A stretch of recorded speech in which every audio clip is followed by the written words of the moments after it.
Maud. C'est Maud Imaginaire sur Instagram, sur Ravelry et sur YouTube. Et ça fait 1 an que je ne suis pas venue par ici. je pensais à vous très fort, mais déjà j'avais pas trop le temps de tricoter. Et en plus quand je tricotais, j'ai eu vraiment la loose du tricot. Je pense que j'avais pas la tête à ça. Et du coup j'ai eu plein d'échecs en tricot. J'ai eu plein de plaisirs tricotesques aussi, je vais vous en parler. J'ai fait plein de rencontres de copines. Mais j'ai eu plein d'échecs. Et puis j'avais pas le temps de tricoter parce que j'ai tout chamboulé. En 2021, ce n'était pas prévu, mais j'ai tout chamboulé. Donc, me revoilà, mais je pensais quand même fort à vous. Et en fait, j'avais envie de revenir parce que j'adore ça, partager et parler tricot. Donc oui, bonjour, ici c'est Maud Imaginaire et on va parler tricot. Oui, j'avais très envie de revenir partager tricot. En plus, cette année, je suis pas venue par ici. Et puis, j'ai eu beaucoup d'échecs tricot, mais les tricopines ont été super présentes. Je suis retournée un petit peu au tricoté à Lombez en décembre. Ça m'a fait tellement plaisir. J'ai été bénévole aussi au festival Wooland Music. Et c'était super de tous et toutes vous retrouver. Bisous à tout le monde. Et puis voilà. Donc j'avais envie de revenir par ici pour partager les tricots, parler tricot. Donc c'est parti avec un schéma classique. Enfin ce qu'on dit classique dans le monde de YouTube Tricotest, c'est-à-dire des projets finis. Alors j'ai décidé que je ne vais pas vous parler de tous mes échecs de 2021. Alors ça c'est Doudou. C'est le chat de la maison. Je suis dans sa chambre en fait là. En fait je suis dans la chambre d'amis, mais en fait c'est la chambre de Doudou. Donc bon, voilà, c'est son canapé, tout ça. Donc elle râle un peu, elle se demande, je pense qu'elle se demande ce que je trafique. Donc vous allez peut-être l'entendre et peut-être même la voir si elle me rejoint. Donc voilà. Et qu'est-ce que je disais du coup? Oui, je me suis dit que je ne vais pas vous parler de tous les échecs de 2021. On en reparlera certainement quand je détricoterai mes projets, que je vous en parlerai. Je vais vous parler de mes derniers projets avec des projets finis, mes projets en cours. Et puis voilà. Donc c'est parti. Donc premier projet fini, c'est pas du tout dans l'ordre chronologique, mais c'est le plus gros. Et j'en suis super fière, je suis super contente de ce projet. C'était un cadeau de Noël. Et je l'ai fini, j'ai rentré les derniers fils le matin du 25. Je l'ai bloqué.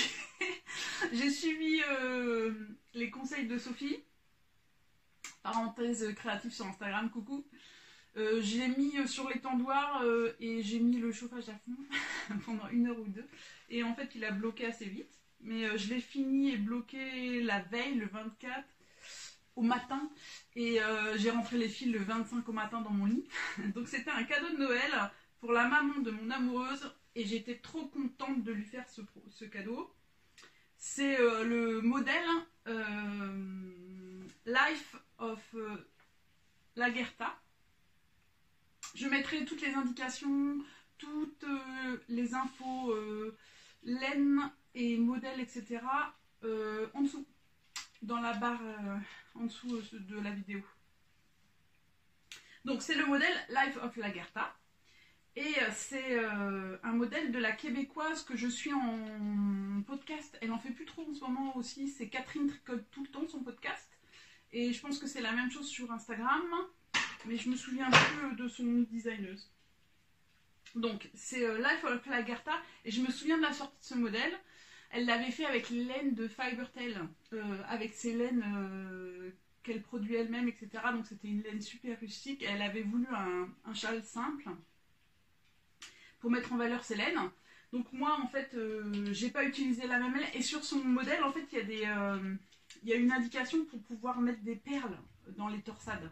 Donc moi j'ai pas fait ça. Donc c'est un modèle, vous voyez, triangulaire avec des changements de... Voilà, c'est Doudou. Avec des changements de texture. Donc là il y a du point mousse et là il y a du jersey. Je trouve ça super joli en fait. C'est très simple mais c'est super joli. Et là il y a des torsades. Et elle est toute simple, ce qui était vachement cool parce qu'en ce moment ça change tout le temps. Je me souviens au début du podcast, je disais que je voulais que des projets compliqués. à un moment donné, je voulais que du jersey, et là, je veux en fait que du jersey trop ennuyant, mais je veux des trucs que j'arrive à des modèles que j'arrive à me rappeler et à garder en tête. Et là, clairement, la torsade, en fait, il faut juste compter les rangs, mais on arrive tout à fait à la garder en tête, donc c'est agréable, c'est un tricot fluide. En tout cas, c'est ce qui me convient en ce moment. Peut-être reviendra le temps des grilles infernales, etc. Mais en ce moment, c'est ce qui me convient. Donc c'est vraiment simple. Je le trouve super joli le rendu. Je ferai des photos et je les mettrai sur Instagram. On va essayer de faire des photos ce week-end. Donc avec cette petite torsade au milieu. Donc j'aurais pu anticiper, je pensais que c'était un châle triangulaire. Mais en fait pas du tout. On fait plus d'augmentation en fait sur les côtés qu'au milieu. Donc évidemment c'est pas triangulaire. Et du coup vous voyez il a une forme un peu... les extrémités sont très longues en fait. Elle lui a passé... La couleur lui va super bien, bien mieux qu'à moi parce que elle est brune. Et du coup, ouais, on peut le porter comme ça, ou bien sûr, enfin de toute façon comme on veut, mais ou en écharpe, etc. Mais du coup, les extrémités sont longues. Donc voilà, et le mélange de laine, en fait, hein, c'est un mélange de laine. C'était un... Je suis arrivée au bout de mon mohair, donc je peux pas vous le montrer. Même pour le rabattage, il y a un côté, j'ai utilisé une autre laine. Je pense que ça se voit. Mais la maman de mon amoureuse, elle aime bien ça. Donc c'est pas ça, c'est de la laine Suri. Mais du coup, j'ai tricoté ça en laine double. Et c'est de la laine Holzgarn et de la laine mohair. La laine Holzgarn, je me souviens plus du coloris, mais je vous le mettrai en barre d'infos. Mais c'est vraiment rouille, c'est très automnal. Il y a aussi un peu des nuances. Vraiment, les coloris Holzgarn, je les trouve super. Mais la laine Holzgarn, déjà, je la trouve fragile quand je la tricote en simple. Et je la trouve vraiment pas agréable au toucher. Et donc, moi, j'aime bien la tricoter en double. Pourtant, j'aime bien les laines rustiques, mais c'est pas le problème. Son toucher, je le trouve pas agréable. Et surtout, je la trouve fragile. Je dois être un peu bourrinette du tricot et de la vie en général parce que j'avais des pulls tricotés en fil unique de Holzgarn et je les ai cassés quoi. Parce que le fil, il est très fin et il n'est pas du tout retordu et il est hyper fragile. Donc, mais n'empêche que les coloris Holzgarn, c'est pas cher. Et il y en a plein de coloris. Et vraiment, ce coloris, il est magnifique. Donc, c'est un coloris rouille. Et le mohair, c'était un mohair de Arco Iris Yarn. Donc, c'était un espèce de gris, violine, avec plein de nuances. Et vraiment, je suis hyper contente du mélange. C'était pas du tout prévu que je tricote ces laines ensemble au départ. Et quand j'ai réfléchi à ce châle et à l'envie de tricoter quelque chose... Pour Daniel, j'ai réfléchi à ces deux laines, je les ai mises ensemble et j'ai adoré tout de suite le rendu. C'est vraiment super et ça a vraiment aussi participé au plaisir de tricoter à fond parce qu'il y a plein de nuances, c'est magnifique, des deux laines. Hein. Donc voilà, mon premier projet fini le 25. Je l'ai tricoté en aiguille 4,5. J'ai fini tout le mohair, donc j'ai plus de 800 mètres, les deux écheveaux de mohair. Donc j'ai plus de 800 mètres de mohair. Et la même chose à peu près en Holzgarn. Voilà pour ce projet. Un deuxième projet fini, c'est des chaussettes. Alors moi je suis vraiment nulle en chaussettes. Et puis en fait, je trouve que tous mes chaussettes, donc ça c'est des chaussettes que j'avais tricotées l'année dernière. Et vous voyez, je les trouve toutes floches quoi. Enfin là je veux dire là, elles sortent, je les ai lavées et puis elles ressemblent à rien, on est bien d'accord. Mais elles sont floches quoi, elles sont trop larges, elles ne tiennent pas bien sur le pied, elles ont tendance à me tomber du pied, etc. Donc déjà, en fait, pour mon nouveau projet chaussettes, je me suis dit, ok, je descends en 2,25. Et d'ailleurs, j'ai utilisé les petites aiguilles, là, je sais plus quelle marque c'était, on me les avait offertes, c'est une tricopine qui me les avait offertes. Mais ça s'est bien passé et c'est marrant parce que c'est pareil, ça évolue aussi parce que j'avais déjà essayé des petites aiguilles comme ça pour tricoter des chaussettes et ça m'avait fait un mal de chien au doigt et là ça s'est bien passé. Je pense que c'est aussi que je les ai tricotées doucement, je tricotais pas beaucoup à cette époque là donc le fait de tricoter un petit peu sur ces aiguilles là ça me faisait pas mal au doigt. Mais donc ce que j'étais en train de dire c'est que mes chaussettes elles sont souvent complètement floches quoi. Et donc du coup pour ces chaussettes là, pour ce projet là, je me suis dit ok j'ai envie d'un modèle en côte parce que du coup ça se resserre bien sur le pied. Je suis passée à des aiguilles 2,25, c'est ça que j'ai essayé de vous dire en vous parlant des aiguilles. Donc ça c'était en 2,5 et là je suis en 2,25. Je pense que moi avec ma façon de tricoter, il faut vraiment que je passe en 2,25. Et un modèle en côte, comme ça je me suis dit ça se resserre bien sur le pied. Alors, c'est pas pour moi ces chaussettes, c'est pour mon amoureuse et elle a les pieds très très fins. Donc je peux pas vous les passer sinon je vais tous les déformer. Mais je vous insérer des photos portées, elles lui vont nickel. C'est le modèle DRK Everyday Socks de Andrea Mori. C'est un modèle vraiment basique avec des côtes partout. En haut, j'ai appris un nouveau rabattage qui est le rabattage Surprise Army élastique de Jenny's ou un truc comme ça. C'est un rabattage élastique de Jenny que je connaissais pas. En fait, je pense que je l'avais déjà fait, mais je l'avais mal fait. En fait, il y a un petit truc, elle met un tuto et il y a un petit truc à l'aiguille. Moi, dans mon souvenir, ce rabattage-là de Jenny, tout ça, il était trop floche aussi. Il était trop mou et trop... Il n'était pas très beau, je trouvais, tout ça. Alors que là, il est nickel, quoi. Et en fait, Andrea Mori, elle détaille bien un petit mouvement, en fait, avec... Il y a un... Comment on appelle ça? Il y a... On rabat la... Non. Il y a un surjet de laine. Je sais plus comment ça s'appelle. Si je retrouve le mot, si vous retrouvez le mot, dites-moi. On tricote la maille. Ensuite, on fait un surjet de laine. Ça s'appelle pas comme ça, mais je me souviens plus.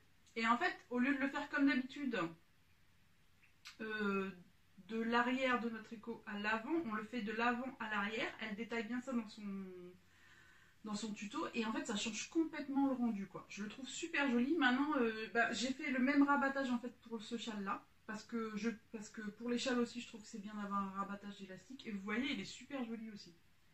Donc j'ai un rabattage élastique que je trouve joli parce qu'avant ce que je faisais c'était aussi deux mailles ensemble, je rabats deux mailles ensemble et puis mais je trouvais pas ça super joli, je trouvais ça un petit peu aussi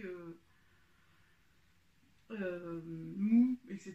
Pas très joli à l'œil. Et là, franchement, il est super joli et il est bien élastique. Donc ce modèle, c'est un modèle tout simple en côte. C'est un talon qui est un peu spécial. On a les côtes qui remontent tout là. Et là, c'est du jersey. Et moi, ça me plaisait bien ce talon parce que le talon vous voyez, le talon, il est comme ça. C'est du jersey là. Et les côtes remontent très haut. Moi, le talon en œil de perdrix, œuf de pigeon, là, je sais jamais comment ça s'appelle. J'aime pas trop, je trouve pas ça très joli. J'aime pas le faire non plus, je trouve ça fastidieux, quoi. Et franchement, là, j'ai bien aimé, et puis je trouve ça joli au rendu. Elle les porte, en fait, à la maison pour avoir chaud, pour le réconfort le soir, etc. Donc, vous voyez, elle les a portées depuis septembre, et là, il y a des bouloches, etc. Mais elles sont en forme. Et la laine, c'était chaussettes de luxe, hein. C'est pour mon amoureuse, donc du coup j'ai fait des chaussettes de luxe. Ça ressemble à rien comme ça, mais je vais vous montrer les photos, vous allez voir, elles sont bien sur ses pieds. Et c'est des chaussettes de luxe, c'est un fil de chaussettes que j'ai trouvé chez Tricot et Stitch. J'ai flashé dessus, parce que sa couleur préférée c'est le vert, et ça c'est, il s'appelle mon beau sapin. Ça a été aussi un des plaisirs de tricot. Il y a plein de nuances, un peu dans les marrons et tout, dans la laine, c'est vraiment très très beau. Et c'est un fil à chaussettes où il y a un petit peu de nylon et il y a un petit peu de yak. Et ça donne le fil, il est tout doux, quoi. C'est vraiment des chaussettes de luxe. Mais c'est très bien pour des chaussettes de réconfort et pour se sentir bien le soir. Donc voilà les chaussettes. J'en suis très contente aussi. Moi qui tricotais pas du tout pour les autres, ben voilà, ça fait 2 projets pour les autres. Et le troisième projet fini que je vais vous présenter, c'est ce col. Pardon. Alors, l'année dernière, en fait, à la même époque, j'avais tricoté un col qui était un modèle gratuit super sympa. Je le mets tout le temps, quoi. Et du coup, cette année, je me suis dit, pareil, en rentrant dans l'hiver, je me suis dit, tiens, ça serait sympa d'en avoir un autre pour alterner un peu parce que je le mets tout le temps. Et à ce moment-là, en fait, il y a... Alors son compte sur Instagram, ça s'appelle, je mettrai tous vos infos. Moi je l'ai connue via l'endométriose hein, parce que elle a un compte en fait qui s'appelle The Reclaim Journée où elle parle en fait de son parcours avec l'endométriose et de plein de choses. Elle m'avait contactée en fait parce que moi j'ai tenu un blog sur l'endométriose et en fait j'ai été bénévole pour une association, l'association Endomine pendant des années. Donc elle a trouvé mon blog, etc., mon travail là-dessus. Et elle m'avait contactée, elle est super sympa, ce compte-là est vraiment super intéressant. Et elle a un autre compte qui s'appelle Lislo quelque chose, je vous mettrai le détail en dessous. Et où elle parle plus de ses hobbies et de ses... elle est basée au Royaume-Uni. Et elle parle de ses hobbies et puis de ses loisirs. Et là, elle avait fait son premier modèle design.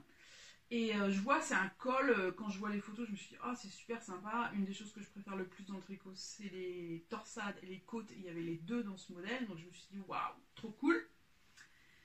Et donc je lui ai proposé de le tester. Donc il n'est pas encore sorti, mais vous pouvez aller surveiller son compte. Et il est vraiment super sympa à tricoter. Donc c'est le col Woods qui va bientôt sortir. Moi, je l'ai tricoté dans une laine que j'ai trouvée chez Anna de Lana et Tricot.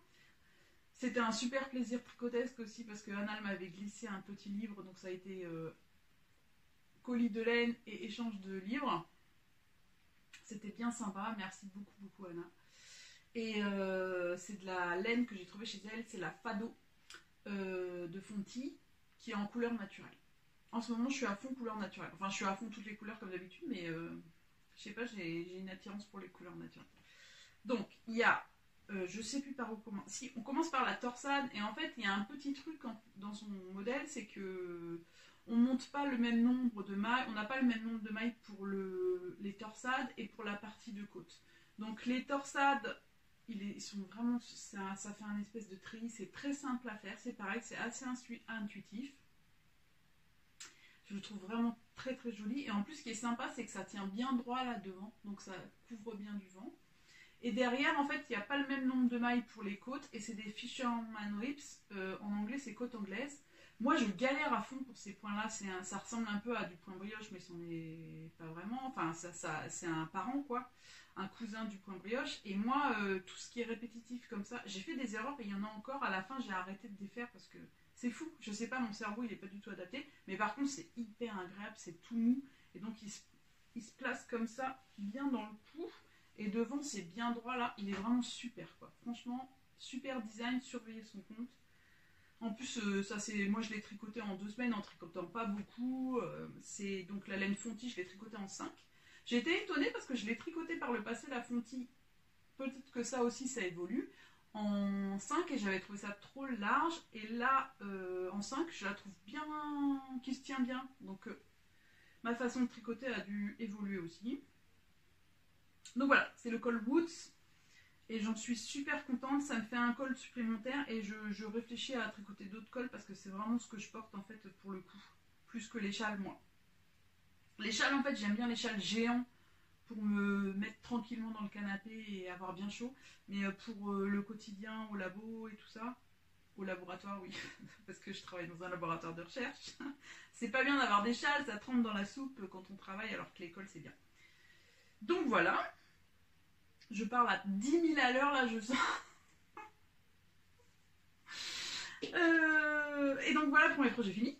Mes derniers, en tout cas. Et qu'est-ce que j'ai en cours? J'ai une chaussette. Alors, vous avez vu Sylvie du compte Phileas Yarn, qui a un podcast, qui est un de mes podcasts préférés de tous les temps, que j'adore retrouver. Elle a plein de conseils aussi tricot, mais aussi aventure de jardin, ou alors lecture et tout, puis j'adore retrouver Sylvie. Et elle avait une boutique de teinture de laine et elle a fermé sa boutique et donc elle a fait des soldes avant les vacances et moi j'avais jamais eu l'occasion d'en acheter de sa laine et c'était une période où je tricotais pas beaucoup là, j'étais dans mes chamboulements de 2021 mais je me suis dit oh non, j'achète un écheveau quand même à Sylvie. Donc je lui ai acheté cet écheveau de laine chaussette. Il est magnifique et donc je l'ai monté en vacances, c'était des super souvenirs. J'ai mis en pelote les chevaux sur la plage à 7 c'était trop cool. Et voilà ce que ça donne, son coloris, c'est très très joli. J'ai monté, en fait, pas dans la même taille, parce que celle-ci, c'est pour moi. Donc, oui, j'ai oublié de le dire, il y a plein de tailles dans ce modèle. C'est un modèle classique, mais il y a des tailles enfants, il y a des tailles adultes, et je trouve que vraiment, il y en a beaucoup. C'est-à-dire que moi, je fais la même pointure que mon amoureuse, elle fait... Non, elle fait du 38 et moi du 39. Mais elle a le pied super fin. Et en fait, il y a une taille qui lui correspond. Et là, moi, je prends la taille M et ça va bien pour mon pied. Donc, je trouve que le modèle, il est bien pour ça. Il y a vraiment plein de tailles possibles. Et donc, voilà ce que ça donne. Donc, je l'ai monté, j'ai commencé. Après, j'étais partie dans mon châle pour Noël.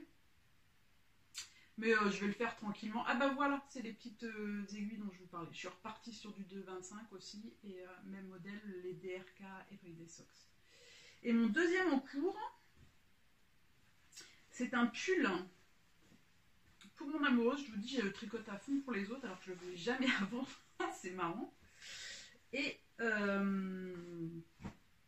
c'est en laine à la fausse Lopi. Alors, je ne l'ai pas influencé, je vous assure. Je l'ai même fait porter mon pull Lopi à même la peau pour voir si elle résistait à cette laine. Mais moi, c'est pareil, vous voyez l'Olsgarn. J'aime pas la mettre sur ma peau, mais celle-là, ça me pose aucun problème, quoi. Mais je sais qu'il y en a qui supportent pas, mais elle, donc, je l'ai forcée à porter. Je lui ai dit, non, mais tu veux cette laine-là, mais ça va te gratter. Donc, du coup, j'ai forcé à porter cette laine-là, et en fait, ça la gratte pas du tout, et elle adore vraiment l'aspect.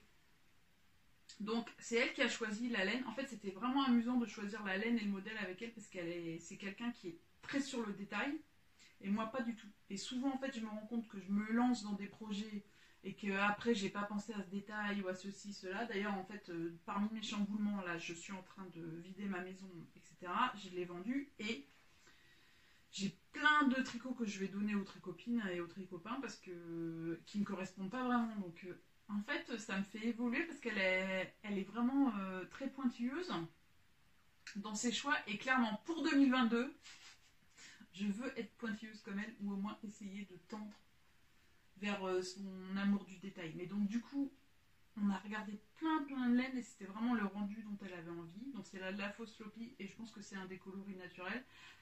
Elle est super jolie. C'est une mèche, si vous la connaissez pas. Il y a plein de nuances, etc. Et le pull, c'est un pull d'une designeuse, c'est pareil. On a cherché pendant des heures sur Ravelry parce qu'elle voulait un pull tout simple, mais pas si simple que ça. Et donc, elle voulait un raglan, mais c'est vraiment un raglan. Donc, c'est la designeuse Kedrey, que je ne connaissais pas du tout. Sur Instagram, c'est Kedrey. Et ça, c'est The Aran Sweater ou un truc comme ça. Je vous mettrai le vrai nom. Il y a Aran dans le nom, mais je ne me souviens plus. En fait, déjà, il a un col un peu cheminé. Il y a des petites côtes au début. Et après, c'est un raglan, mais les manches sont vraiment spéciales sur ce modèle. Ça bombe un peu et clairement je vois déjà que ça bombe avec ce que j'ai fait là. Et les augmentations, c'est des augmentations que je n'avais jamais fait. J'étais contente du coup d'apprendre un truc parce que c'est tout simple. Après, enfin il y a plein de petites finitions qui ont l'air un peu spéciales et c'est des augmentations que je n'avais jamais fait. Donc là le patron est en anglais, mais on prend la maille en fait dans 2 rangs avant et à droite, on prend la maille en dessous. Enfin, j'avais jamais fait ces augmentations-là. Il y a un... Comment ça s'appelle? The Lining Up? The Lining White? Oh, je sais plus. Je vous mettrai, mais c'est... Du coup, ça fait... Donc, quand on fait l'augmentation de ce côté-là, on va prendre l'augmentation en prenant la maille qui est 2 rangs en dessous. Et quand on fait l'augmentation de ce côté-là, on prend la maille qui est 1 rang en dessous. Après, ça revient au même puisqu'on tricote. Et en fait, ça donne un rendu... c'est la première fois que je le vois, ça donne un rendu bien spécial. Et je l'avais vu sur le patron que ça donnait un rendu bien spécial. Je m'étais demandé ce que c'était, mais donc du coup, voilà, ça donne des trucs comme ça. Donc voilà, j'ai l'objectif de le finir avant fin février. On va dans les Pyrénées, là, j'aimerais bien qu'elle ait son gros pull pour aller dans les Pyrénées. Et voilà, c'est tout ce que j'ai en tour en ce moment. À venir, je sais pas du tout. Je vous raconterai ça la prochaine fois. Je pense que vu que je tricote un peu moins, je vais faire comme Dame Fleurette, qui a un super podcast si vous ne connaissez pas. Elle fait un podcast saisonnier. Donc moi je pense que je vais refaire pareil. Je vais venir hiver, printemps, été, automne, ou un peu plus si je tricote plus. Mais je pense que ça va être mon nouveau rythme. Je suis super contente, j'ai été à 30 000 à l'heure là, parce que je pense que je suis un peu excitée de revenir faire des podcasts. Je suis super contente de revenir. Laissez-moi plein de commentaires ou de questions, etc. J'espère que vous allez tous et toutes bien. Ce soir c'est le 31, je vous souhaite un bon réveillon, si c'est votre truc le réveillon. Et tous mes meilleurs vœux de bonheur pour 2022.